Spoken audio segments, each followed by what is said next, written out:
Our world runs on business and money. Everyone knows it, not everyone likes it.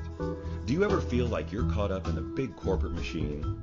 Are you ever worn out, stressed, depressed, or anxious about either the responsibility you hold or the helplessness you feel?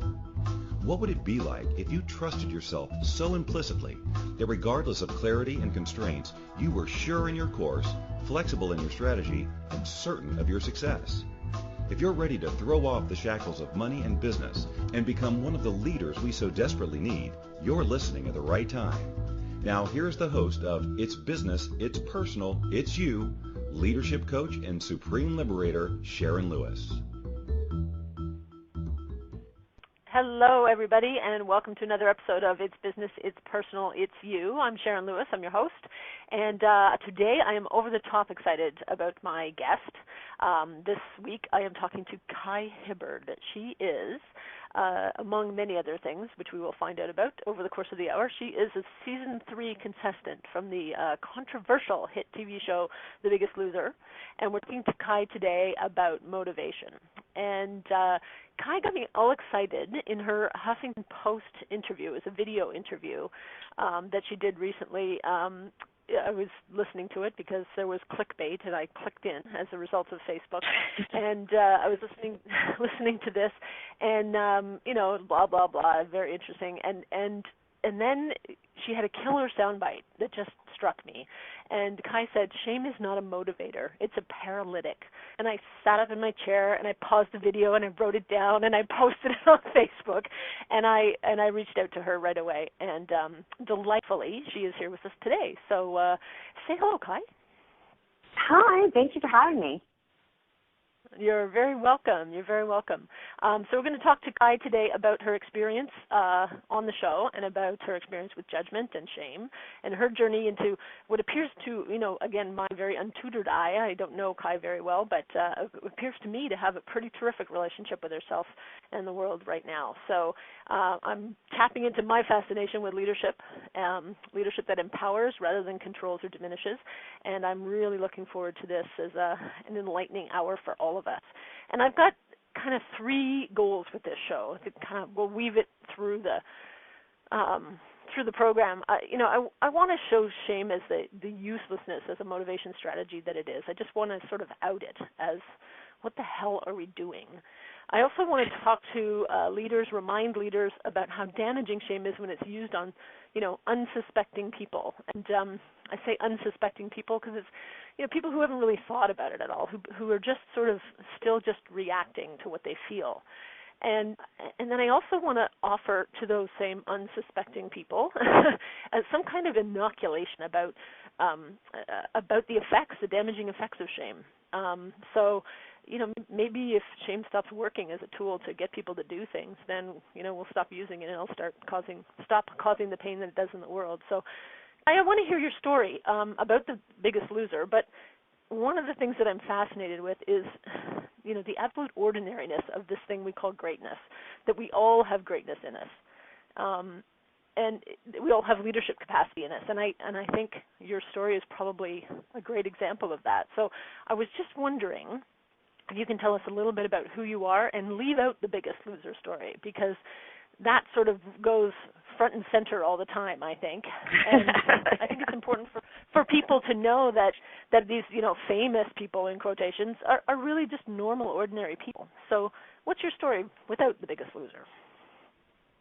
Well, it's funny because without The Biggest Loser is the majority of my life. That was a very small period of my life, so it's funny. Nobody's ever asked me to describe my life this way before. Thank you. I appreciate that. You're welcome. Go ahead. Oh, and I think you've just gone quiet. So I think we may have lost her. No, this is Christine. Possibly changing. Oh, there she is. Oh, I keep hearing things. I'm sorry. Oh, there you are, Kai. Hello? Sorry, I don't know what happened there. Maybe you hit. Can you hear me, Kai? Hello. Hey, everybody. This is the exciting world of live talk radio. Kai, are you there? Hello. Oh, I seem to have lost you. No, Kai. Hello. Can you hear me? Carol or Christine, have we put her on mute accidentally? Okay, so we're gonna work to bring Kai back. I kind of hear her voice in the background, but we'll bring her back in just a moment, and just jump in anytime, Kai, when you hear.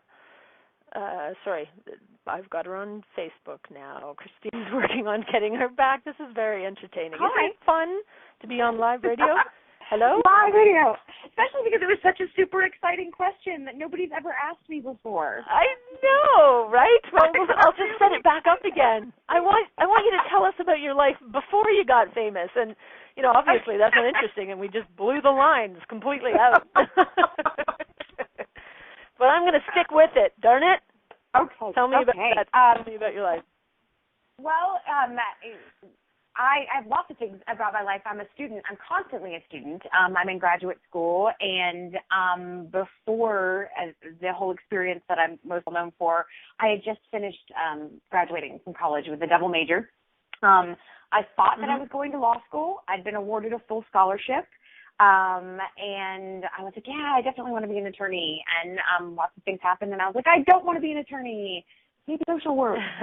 So I'm lots of things. I'm a student, like I said. I'm really big about that. For a living right now, I was in the Army National Guard because I don't want to say I'm a hugely patriotic person because I think that mischaracterizes how I feel about my country, but I'm a military brat and I'm a military spouse. And I believe in service, so that's an important thing to me. And I'm a mom, which is a huge part of my life because, he's pretty much the coolest thing I've ever done. It does kind of take over, doesn't it? Yes, it does. And it does kind of take over the mom thing. He's a huge catalyst for a lot of the decisions that I make. He makes me braver and he makes me stronger, mostly because I want him to know his mother as a brave, strong person. And hopefully when he chooses a partner, when he gets older, choose a brave, strong partner because that's what he saw growing up. That's just wonderful. And the more I know about the way our minds work and emotional responses and patterning, I think you got the nail right on the head there. He will choose somebody like you, and that sounds like he's got a good model there. So that's pretty wonderful. So thank you for that. It's really wonderful. I really do think it's important that people know that the celebrities walking around, we give them this huge status, and they're just ordinary people, and you're not entitled. The way you think you are. I had this conversation literally like 2 days ago with somebody because up until very recently, I did not have a bio or a headshot. And I do speaking engagements. I have a tendency though, like not to accept a fee. I usually donate it back to the charity that I'm working for or the organization I'm speaking for. And I've obviously with the press lately been asked to do it more and more. And she asked for my bio and my headshot, and I was like, I have neither one of those things. And she was like, you're famous, so you should have those things. And that was laughable to me because if you ask my laundry pile in my guest room or my floors that need to be vacuumed or my dog that needs to be groomed, I'm not famous at all. Yeah, fame. That and $1.50 will get you a Starbucks cup of tea, right? Yes. Exactly. Like fame is laughable, and reality TV, quote unquote, fame is the worst. It's the worst. Yes, right. So, and it's funny because when I asked Kai to do this show, and you were delightful, I said I can't promise you increased fame or more money, and you just laughed. You said fame was a pain in your butt. I think you might have said ass, actually. I did, yeah. Fame was a pain in your ass, and the money definitely isn't worth it. So, so that's great. I really appreciate you being here. So, without this experience, this slingshot into fame, you're just a girl, right? You grew up in the States, you love your country, you have hopes and dreams and plans and love and family just like everybody else. You do live in Alaska, which makes you cooler than the other 48 states, of course. But I'm in Washington right now, but Alaska does make me cooler. I was born and bred there, so. Very good. Okay. So now bring in the Biggest Loser. Just tell us what's that story, and why do you keep getting asked, like you were in season 3, they've gone on many seasons since then. Why Right? It's like season 8,000 now. Why are they talking to me? Yeah. I think that the reason that I continually come up is up until this year, I was literally the only contestant to publicly talk about the damaging facets of the program. This year, Rulon Gardner and Suzanne Mendonca have also come forward. So I think up until that point, every time that, there was a finale or there was a season premiere, it was, let's go to this girl. And so I would be contacted about it. And, I felt as much as pseudo-fame is a royal pain in my ass, some of the things that I've encountered from my fellow human beings and the trolling is ridiculous. But putting all that aside, I've always felt a moral responsibility that if I am the only one that's going to talk about how damaging this is, when I get contacted, I have an obligation to tell my truth. So I do every single time. Yes. And my poor husband, like every January and February when they do the finale, he's like, "Yeah, it's that time of year again." And for some reason, this year was particularly and for some reason this year was particularly rough. And I'm hoping against hope that the reason that this year is particularly rough is because there is a shift. I'm hoping that there is this almost, forgive me for this, a cosmic shift in our thinking with our media right now, and that women are using their voices and we're saying, this is not okay. Analyzing my body like this is not okay. And I think with Jess Baker, the militant Baker out there speaking, with Whitney Thorne, I believe her name is, with her show Dancing on TLC, and then with Tess Holliday being the first woman of her stature to get a modeling contract like that, I'm hoping that there's this revolution in our media starting, and I'm hoping that my voice adds to it, and that's why it's getting more attention. Yeah, I have the same hope, and it's in a slightly different realm. I deal a lot with leaders and organizations, but my quest is to wake leaders up to a sort of a kinder and gentler way of going about their motivation, and to step into leadership more so than the control tactics and the certainty tactics and the manipulation tactics that organizations have often used in the past. So, but I think you're right. There seems to be a sea shift in the way people are talking about body images issues. It's it isn't how do I get to be perfect anymore. It's how do I get to be okay with me, and that's a pretty major shift. So I'm excited about that. It's a huge paradigm shift. Yeah. So if we can be part of that, I'm all for it. So just so people know, if anyone has questions for Kai or for me, you can come on into the chat room at A to Zen. There's a link for the chat room. You can ask your questions there. You can give us a call at 1-815-880-8255. Oh, there we go. My producers put up all the numbers. And in Canada, you can call us at 613-800-8736. If you happen to be in the UK, we'd be delighted to hear from you. 033-001-0625. So we'll see if people pop in or not. But let's pause. We'll take a little break, and we'll be back in a minute with more from Kai. Whatever level of leadership you're playing at, from the so-called simple choices of selecting your own life direction while leading or co-leading your family, right through leading in your community, your team, or your business, you know that business is deeply personal. What if we threw out the notion that business isn't personal and started constructing our lives, our workplaces, and our world as a reflection of who we are and what we desire? By tuning in for Sharon Lewis's Wednesday live broadcast of It's Business, It's Personal, It's You, you'll hear inspirational stories, get real tips, techniques, and tools to transform how you think about stepping into leadership in your world. Join us Wednesdays at 1 p.m. Eastern, 12 p.m. Central, 11 a.m. Mountain, and 10 a.m. Pacific for It's Business, It's Personal, It's You. You're listening to It's Business, It's Personal, It's You with leadership coach and supreme liberator Sharon Lewis. To participate in the program today, please call in the U.S. 815-880-8255. That's 815-880-TALK. or in Canada, 613-800-8736. Or you can Skype us at a2zen.fm. You can also ask questions or comment by email by sending to Sharon@Questium.com. Now back to the program. Hi, and welcome back to It's Business, It's Personal, It's You. Kai Hibbert is here with us, and we're talking about motivation in general and the damaging effects of shame. I just got a note from the chat room. Keisha's listening in, and she wants that quote again that I mentioned, and that's good because it's tying right into the question I'm about to ask. The quote that I was so excited about that Kai used was, "Shame is not a motivator. Shame is a paralytic." So tell us about your experience and how you came to recognize that fact, Kai. Well, I would have to say it was a really long, arduous journey for me to realize that.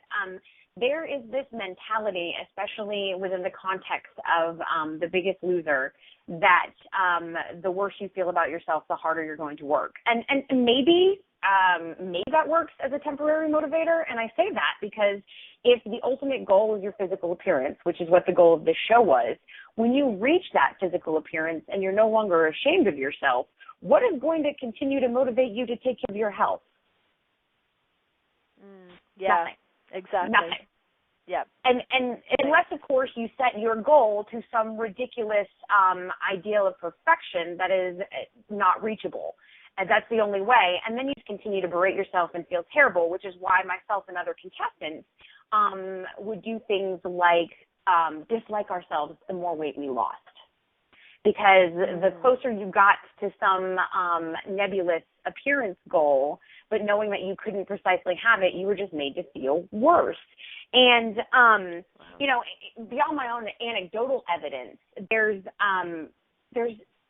scientifically backed academic empirical evidence that shame is a paralytic and it's not a motivator. So every time I make that statement and I get somebody on the internet or somebody in person that wants to argue with me, you know, I've lost over 200 pounds and I did it because I felt miserable about myself. That is fantastic anecdotal evidence, and I understand that I speak from my own anecdotal evidence, but let me present you with some empirical evidence.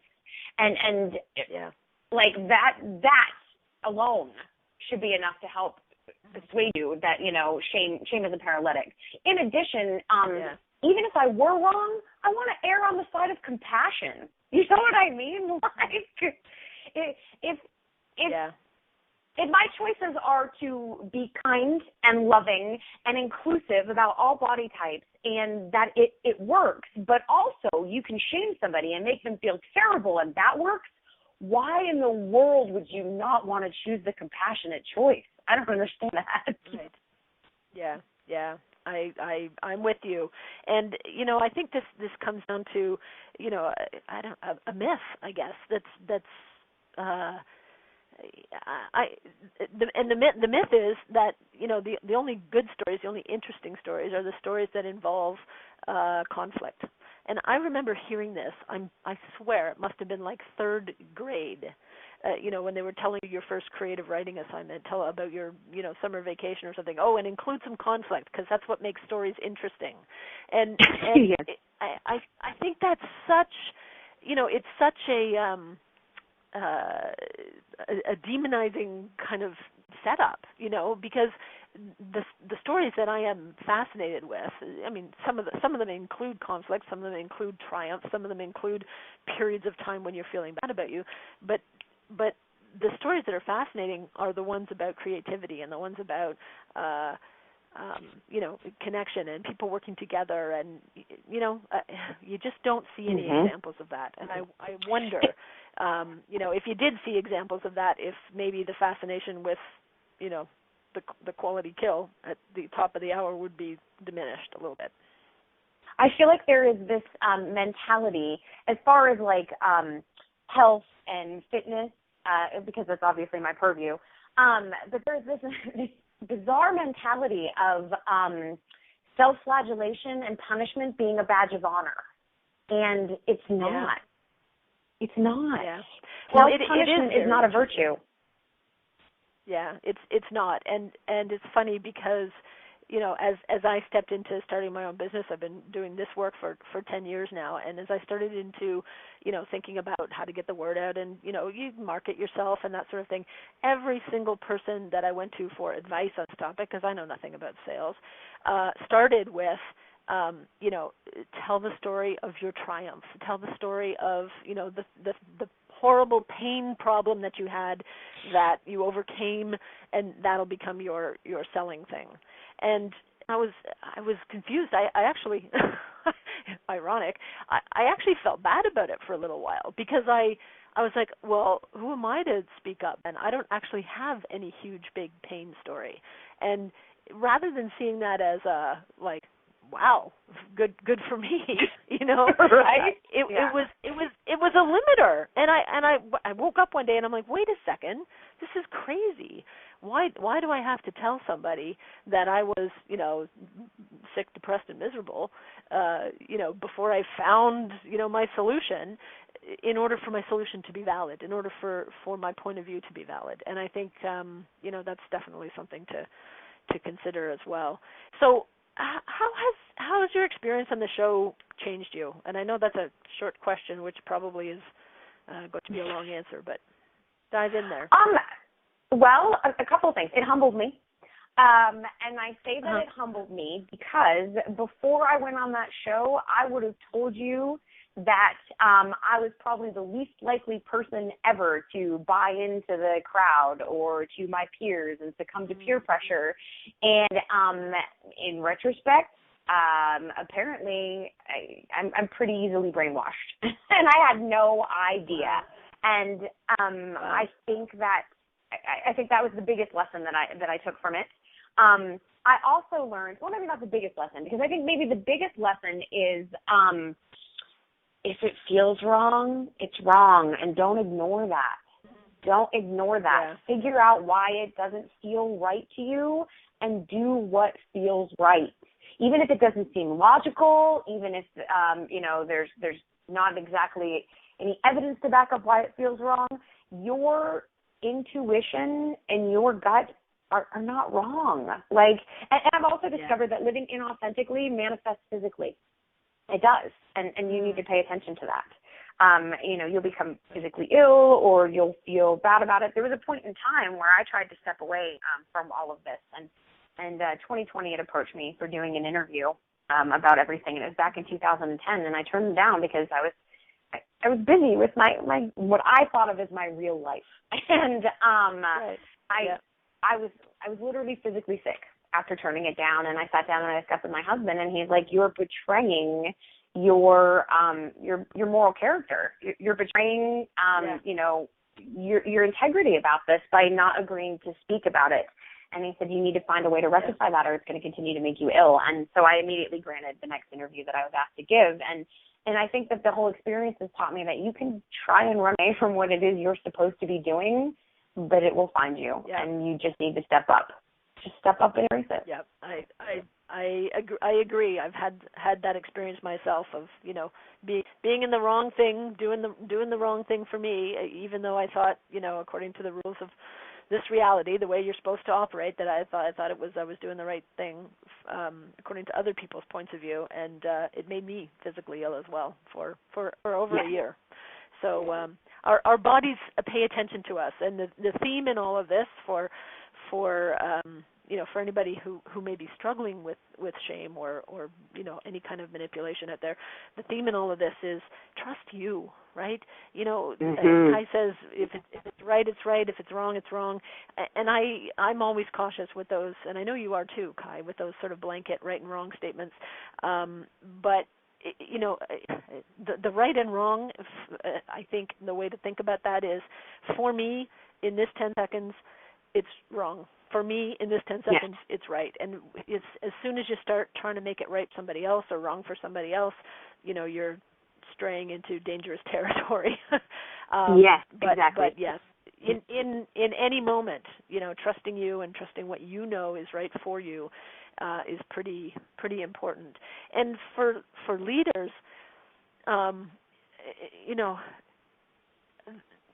just to recognize that you have to leave some permission for people to speak that. right?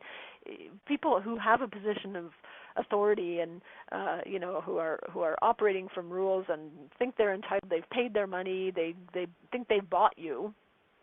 That force is damaging to people. It can sway unless you have pretty strong character and the fortitude to speak up for it, like you did, Kai. It sways people, and it hurts can hurt their capacity in the future. So not only is that not great for the individual, it's not even great for the organizations that are managing those folks. So you mentioned your son earlier. How has this awareness about shame and what it does and how it operates and your experience with it, how has it changed how you parent? I think that I punish, like if that's the right word. I punish very differently than I think I would have if I hadn't had the experience I did with understanding shame as a paralytic. Luckily, I've got his father is absolutely on board in parenting him the same way. We have a really very strong united front, and I'm super grateful for that. And I think, a lot of people say that when they watch me interact with my son, I speak to him almost like he's a tiny adult, if that makes any sense. I mean, I obviously don't bring subjects that are above his scope of awareness to him, but I like to think that I respect his, what's the word I'm looking for? Basically his personhood. I understand that sounds very hippy-dippy. Sure. But I respect him as a person who's learning and growing, and I think that our educating him and our punishing him or our steering him in a direction that's safer and healthier for him is entirely rooted in an understanding of him as his own separate person. And you think that when you're parenting that you've come like 1,000 miles away from how your parents parented you, when really you've made about 100 feet of progress, but at least you've made that 100 feet of progress. And I know that, like, I parent him very differently than my paternal grandmother, who used to tell my parents all the time that children should be seen and not heard. And, my parents made efforts to move further away from that, and I feel like we've moved even further. And, another thing that's been a benefit is his father actually went through that entire experience of the show with me and my learning and my growing and the repercussions of my experience in that show. And I think it also has taught him how strong empathy is as an education technique, basically, and as a parenting technique. And I hope, I always tell everybody jokingly, my goal is just to make sure he doesn't grow up and write a tell-all. Like, if I manage to do that, then I guess I've done a good job. Well, we're all doomed. If any of the kids do that, we're all doomed, I'm sure. I definitely include myself in that. We do the best we can. And I think it's awarenesses like this that start making the difference, right? When I was very young and my kids were very young as well, I did the stand in the corner thing, and I did the that's bad, and I just didn't know better. And as they grew up, and as I started to see, like you did, that Jesus, there's a little person in there, like, like they actually they have their own innate wisdom, right? They are creative, and they do know what they like and what they want and what they're interested in. And the more I encourage that and relied less on trying to direct them and just more on how to bring out what was innately amazing about them, the better everything went for everybody. So I try to remember that the only. Oh, sorry. Go ahead. No, it's okay. It's okay. We'll come back to that in a minute. We got to skip off to break, and we'll hear the rest of that thought in a minute. Whatever level of leadership you're playing at, from the so-called simple choices of selecting your own life direction while leading or co-leading your family, right through leading in your community, your team, or your business, you know that business is deeply personal. What if we threw out the notion that business isn't personal and started constructing our lives, our workplaces, and our world as a reflection of who we are and what we desire? By tuning in for Sharon Lewis's Wednesday live broadcast of It's Business, It's Personal, It's You, you'll hear inspirational stories, get real tips, techniques, and tools to transform how you think about stepping into leadership in your world. Join us Wednesdays at 1 p.m. Eastern, 12 p.m. Central, 11 a.m. Mountain, and 10 a.m. Pacific for It's Business, It's Personal, It's You. You're listening to It's Business, It's Personal, It's You with leadership coach and supreme liberator Sharon Lewis. To participate in the program today, please call in the U.S. 815-880-8255. That's 815-880-TALK. Or in Canada, 613-800-8736. Or you can Skype us at a2zen.fm. You can also ask questions or comment by email by sending to sharon@questium.com. Now back to the program. Hi, welcome back to It's Business, It's Personal, It's You. I'm here with Kai Hibbert. We're talking about shame and motivation and how never the twain should meet. I interrupted just before the break there. Kai, can you pick up the thread, or should I just blast on? Oh, no, all I was going to say is that I tried very, very hard to parent from a perspective of the only way to fail in this life is to be deliberately unkind to another human being. Other than that, whatever he chooses to do with his life is a success. Yeah. Yep. Yeah. Yeah. And what a world it would be, if that was our orientation, rather than, and which brings me to a question I was wondering about.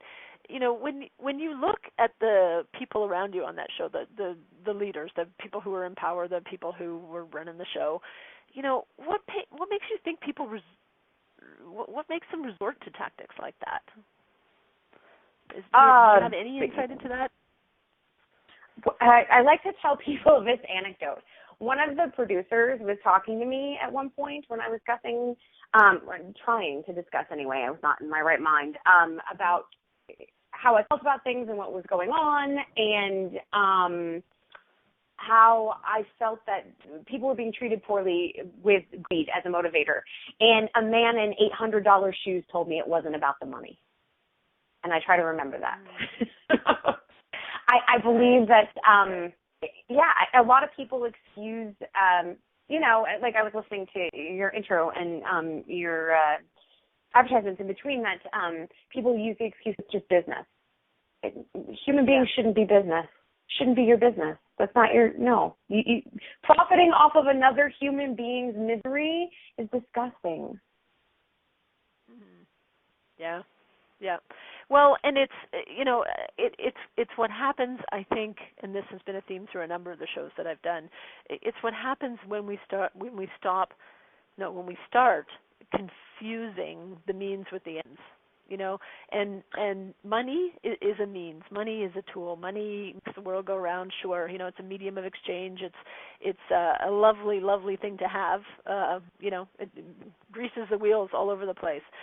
But it's a means. It's not the end. Mm-hmm. And when we stop thinking about it as the end and start coming back to, I'm sure. In concept, originally, this show might have had, some seed, tiny little piece of noble purpose, right? I mean, I like to think so. I really like to think that the producers believe that this is going to be. I mean, I have a hard time figuring out the cognitive dissonance of one of the producers who consistently in interviews would say things like, "This is a public service."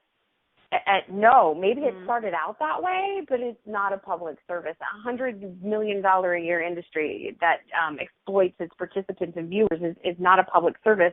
But I hope when you make statements like that maybe, like you just said, there was some kernel of an idea that we were doing good when it began. I have to believe that about other people, or I would stop interacting altogether. Yeah. Well, and it's interesting, Kai, maybe to shed a little bit of light on this.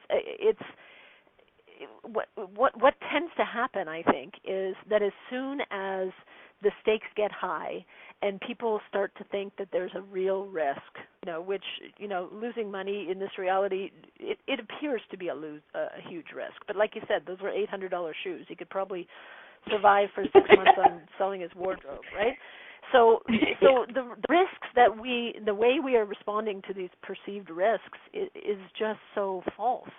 And as soon as people start to feel at risk, they resort to those fight or flight kind of tactics. And, this shame is a social control mechanism. Yes, it is. That's part of what I want to get out there, in service inoculating the general public, right? Because, you're the one who's in charge about whether you feel ashamed about something or not in the final analysis. And I know I love to hear that story about, that you thought maybe you were the one who was the least susceptible to peer pressure. I did. Put anybody and I was wrong. You put anybody in a context that where exclusively the message is, that you're crap. Eventually, they come to believe it, and I think that's important to realize for for issues of violence against women, violence against children, like any major social issue. It's critical to recognize that and be really aware. It's difficult to inoculate a public. It's difficult to inoculate a public against feeling of shame when your entire media market is based on making people feel like they aren't good enough. I mean, that's why people buy. If you aren't made to be feeling like you're less than, or there's something that needs to be fixed, then you're not going to buy a product to fix you. And so it's a difficult message to disseminate, not to buy into it. Yeah, well, and it comes down to looking at business differently, right? And looking at our social systems differently, looking at growth as a paradigm, and it gets pretty big and pretty grand pretty fast.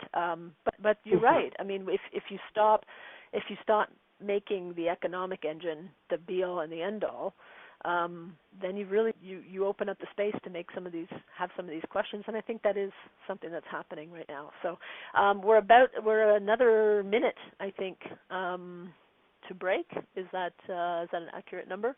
So I'm going to let them take us off to break again, and we'll come back. Oh, nope. Producer says no. I'm wrong. Sorry. On with the next question. Amateur radio. It's great.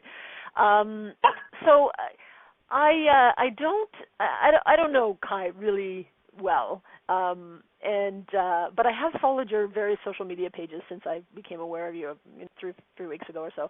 And one thing I've noticed is that you've taken a pretty intense no judgment stance. And I'm just curious about how that came about, when that came about, and tell me if this was alive in you before the show, or is this sort of as a result? It was. I'm a pretty no judgment human being. I know it's a weird thing to say. I grew up in a very, I don't want to say permissive household, but I grew up in a household where basically if whatever you're doing isn't hurting me, I don't care. I sincerely do not care. And it really baffles other people that I feel that way. And it's always strange to me that other people don't feel that way. I'm surrounded by a really good connected group of girlfriends that are also very, very no judgment. So when I step out of that circle, sometimes it confuses me. I sincerely, if whatever you're doing is not hurting another human being, rock on, keep doing it. I'm totally about it. But if you are doing something that is hurting another human being, I'm very vocal in my disapproval about that. So I like to say I'm more like a 97% no judgment zone.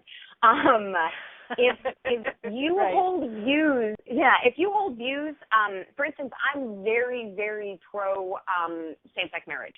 And if you don't like it, my viewpoint is then don't get married to somebody of the same sex. Don't be out there actively trying to prohibit other people from being happy.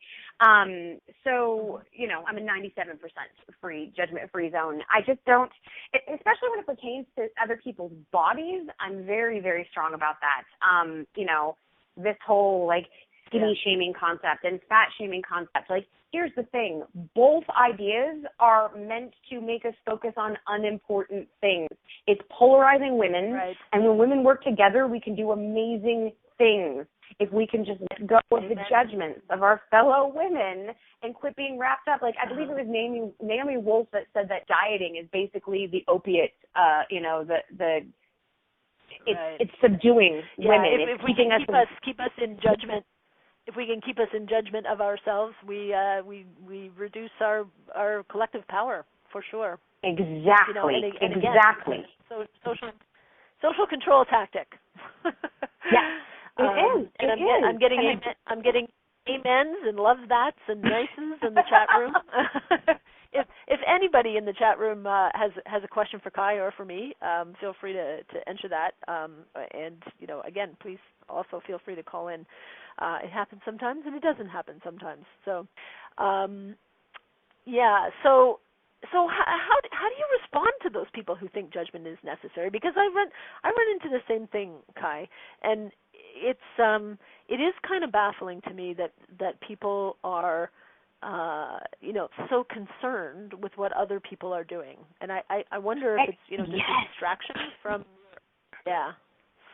It is. Yeah. It is. It's a distraction from important things. It depends on the context and the situation. God love Lindy West. She did a great piece on This American Life about trolling, and she's a fantastic writer, and she's put out pieces about like why are people so angry with women that are fat and happy, and from her stuff, I've learned to discern between the people that it's worth having discourse with about why we shouldn't be judging other people, and then the people that are merely just trolling.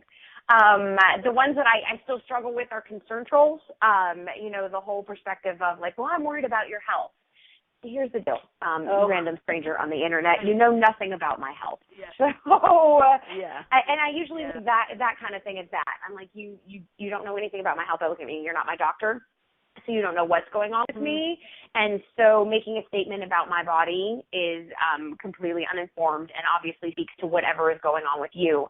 I think that one of the things that I learned really, really young, and I lost sight of it somewhere in the midst of all the whole Biggest Loser propaganda I was being fed, is I lived in Cape May, New Jersey when I was in junior high, and I was teased pretty mercilessly for my weight. And freshman year of high school, we moved to North Carolina, and not a thing changed about me. I didn't cut my hair. I didn't lose an ounce. Nothing changed. And suddenly people found me attractive. And what that taught me was basically if somebody tells me that I'm beautiful or somebody tells me that I'm fat or that I'm ugly, it has absolutely no bearing on what I actually am, and has everything to do with whatever they are. And I try to remember that. It's it's a huge lesson, and what a blessing to sort of have that experience when you're that young. I mean, not the being teased and ridiculed part. That is no fun anytime it happens. But, but to have that sort of that instant sort of contrast between you not changing at all and people's responses to you changing 180 degrees is a remarkable thing to have happen. And I witnessed that like in my coaching practice. When people have an insight, and suddenly they go out and they're responding to the world in a different way, and the world looks to them in a very different way. That also can really sort of help us realize that the attempt to shame, the judgment, is just some little reaction in somebody else's brain, and we're living our lives in order to not have that happen, which is absolutely crazy. So we're going to come back and finish that, and I am getting the 1 minute break from the producer, so we'll do another break. Whatever level of leadership you're playing at, from the so-called simple choices of selecting your own life direction while leading or co-leading your family, right through leading in your community, your team, or your business, you know that business is deeply personal. What if we threw out the notion that business isn't personal and started constructing our lives, our workplaces, and our world as a reflection of who we are and what we desire? By tuning in for Sharon Lewis's Wednesday live broadcast of It's Business, It's Personal, It's You, you'll hear inspirational stories, get real tips, techniques, and tools to transform how you think about stepping into leadership in your world. Join us Wednesdays at 1 p.m. Eastern, 12 p.m. Central, 11 a.m. Mountain, and 10 a.m. Pacific for It's Business, It's Personal, It's You. You're listening to It's Business, It's Personal, It's You with leadership coach and supreme liberator Sharon Lewis. To participate in the program today, please call in the U.S. 815-880-8255. That's 815-880-TALK. Or in Canada, 613-800-8736. Or you can Skype us at a2zen.fm. You can also ask questions or comment by email by sending to sharon@questium.com. Now back to the program. Welcome back, everybody. We're talking to Kai Hibbard today about shame as a control tactic and a pseudo motivator, and how that doesn't need to be effective.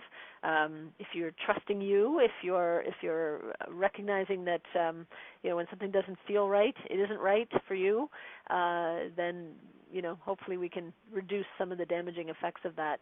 We had a comment in the chat room about the distraction thing we were talking about. How this shame is a big distractor and keeps us from doing things that are interesting. And one of our chat room participants says, so if we keep resisting things, it actually holds us back from doing the big stuff. And I just want to, reiterate that. The amount of time and energy and effort and money that we spend focusing on, our weight, among other things, right? All the various beautification techniques to make us perfect in the eyes of, some amorphous average or something out there. The amount of effort that we spend doing that, if we were, as a species, certainly as a gender, to redeploy that into some of the things that really matter, what could we accomplish, huh? Exactly. Think about all the meaningless conversations you've had with girlfriends where they recount everything they've eaten that day. Think about how that time could have been better. I just walk away from those conversations right now. They just bore me to tears. It's crazy. Yes. Yeah. And we've had another comment in the chat room as well. Keisha, I love how Kai examples what it's like to stop buying into other people's shit, and she's doing what works for her. Way to go, Kai. Back. So we're getting cheers. So that's great. It's a daily battle, though, not to buy into the bullshit. It's a daily battle not to buy into the bullshit. I know. There's so much of it out there telling you how you're wrong or what needs to be fixed about you. It is a daily battle to remind yourself that it's bullshit. It's bullshit meant to reduce you and enslave you. Yeah, absolutely. And listen, I mean, I work inside organizations, and I know a lot of organizations target their marketing, to exactly that kind of thing. How do I hook whatever we're selling into your shame and your desire to be perfect and sexy and every primal instinct we can possibly do it. There is so much money and effort spent in that, and I think it is, again, it's a big distractor from having us realize, we don't need half of that shit anyway. And if we can change that and morph the business models into providing actually what we do need some more of, that might be a pretty great thing. So I know you say you don't make money from these interviews, or no. It's not about the fame and the money necessarily for you. But is there anything you're promoting? I saw pictures of a T-shirt or something, which was pretty cool on your website. Is there anything you're promoting? Any resources you'd like to share about this? Yes, I am promoting that. So this year, like I said, it's blown up even more this year, discussing body acceptance and the message I've had for 9 years. And one of my girlfriends, Ashley in DC, her and I were discussing the fact that, I don't ever make money off this, because up until this point, I felt it would take away from the integrity of my message. Now, don't get me wrong. I know that there are pieces in the press right now about me having a book And obviously a book will be profitable, but it's about my story, and it's about everything that I talk about, body acceptance and how fat shaming and body shaming at all is a method of control, and I have no qualms about asking people to buy that. But as far as this press stuff goes and every one of the speaking engagements and the connection to the TV show goes, Ashley and I came up with this great idea that if I'm not using it to make money, a really fabulous nonprofit should. And the nonprofit that I contacted and teamed up with is called aboutface.org. And it's a nonprofit dedicated to combating images in the media that damage the self-esteem of young women and young men. And we designed a T-shirt that if you go to either my Twitter feed or my Facebook, there's a link, and if you click on the T-shirt, it's got a cool graphic, in my opinion, on it of a woman and her head is television, and it says "Reality is not on TV." And it's a super comfy T-shirt too. I know, because I have one, and each of my sisters and my mother do. But 100% of the proceeds from the sale of that T-shirt go to support this nonprofit that's working every day to combat negative images in the media to help, with young women's self-esteem. So please buy up. Right now, we already did one successful run. And in order for them to do another printing run of the shirts, I believe like 2 more people have to reserve a shirt, and then they'll do another run. So, yes, I promote that very hard. Yeah. Yeah, I love it. That's fantastic. And it's funny. I was out at a networking event last night, and there was a speaker, and it was a woman who actually was a singer and had auditioned for Canadian Idol. And she had the experience of being up there, putting her heart and soul into her performance, and then having them say on live TV, "You can't sing, quit now," which she sang on stage, and she has a friggin' amazing voice. And so she's involved in a whole different thing. I'm working to maybe get her to talk on as well. So, it's just your experience is not unique, and for us to spend some time and get awareness with that, I say let's bring it on. So, Kai, thank you so much. We got about another minute or two, but thank you so much for your time today. It's been terrific talking to you. I knew we'd have fun, and I think it's really, really, really important for people to understand this. I want to wish you much love and success in your life going forward, whatever it includes, and I hope that your stance on judging others and eliminating shame as a motivator goes even more viral than the TV shows do. So thank you so much for being here. Thank you. I appreciate it. All right, that's great. So, yes, if anybody has any questions or comments for Kai, I'll put her links to the Facebook page in the updates. And if anybody needs to get in touch with me, you can get me at www.questim.com. And any parting words for us, Kai? Any resources that were helpful for you in your journey? We've got about another minute left. Tons of resources, actually. If you look for Jess Baker, the Militant Baker, look at Tess Holliday's stuff. Look at Joni Edelman, I believe is her last name. Jean Kilbourne. All these amazing, powerful women. Fabulous resources, and they'll point you in great directions. And again, aboutface.org. Yep. Yeah, we'll check that out for sure, and I'll get those in the replay notices, and I'll drop you a line, and you can get the correct spelling on those names to me, and we'll post them with the replay notices. So, thanks again, Kai. Fantastic. I really appreciate it. And, thank you. Everybody, we'll be back next week, Wednesday at 1 p.m. Eastern, for another episode of It's Business, It's Personal, It's You, and. When you're out there in the world, just watch what you're doing. Be careful you're not shaming somebody else. And if any of that juju comes at you, just pull out your magic wand and send it right back to sender with consciousness attached. We'll talk to you next week. Thank you for joining us on It's Business, It's Personal, It's You. Sharon Lewis will return next Wednesday at 1 p.m. Eastern Time, 12 p.m. Central, 11 a.m. Mountain, and 10 a.m. Pacific on A to Zen.fm. Please listen in next week And in the meanwhile, you can find Sharon at www.questium.com for more research.